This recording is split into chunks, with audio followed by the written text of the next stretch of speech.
আমেরিকাতে অভিবাসন নীতিতে আরও কড়াকড়ি করার বিষয়ে নির্বাচনী প্রচারের সময় থেকেই বলে আসছেন ট্রাম্প। সোমবার তার শপথ গ্রহণের কয়েক ঘন্টার মধ্যেই এ বিষয়ে নতুন বিল পাশ হল আমেরিকার সেনেটে। 250-টিরও বেশি ডিজাইন অপশন নিয়ে ওয়ালটন স্মার্ট ফ্রিজ, বোঝে আপনার প্রয়োজন। শীঘ্রই তাতে সই করতে চলেছেন ট্রাম্প। আমেরিকার প্রেসিডেন্ট হিসেবে ডোনাল্ড ট্রাম্পের দ্বিতীয় দফা শুরু না হতেই নজর অভিবাসীদের উপর।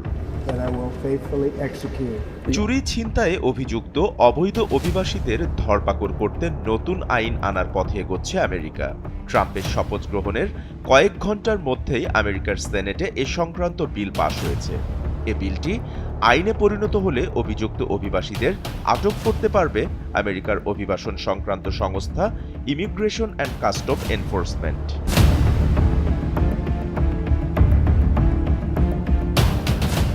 আমেরিকার অভিবাসন নীতিতে পরিবর্তন আনার বিষয়ে দীর্ঘদিন ধরেই ইঙ্গিত দিয়ে যাচ্ছেন ট্রাম্প।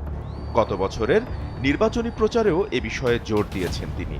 শপথ গ্রহণের আগে বিজয় ভাষণেও ট্রাম্প বলেছেন, আমরা চাই না অপরাধীরা আমাদের দেশে আসুক।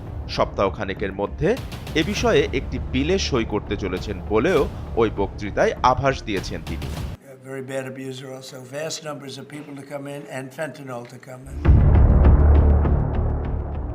সংবাদ সংস্থা এপি জানিয়েছে, লক্ষ লক্ষ অভিবাসীকে আমেরিকা থেকে বিতাড়িত করার পরিকল্পনা রয়েছে ট্রাম্পের।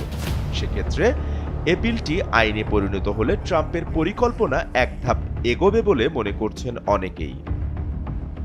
বাপ্পি খান, এসএ টিভি ডিজিটাল।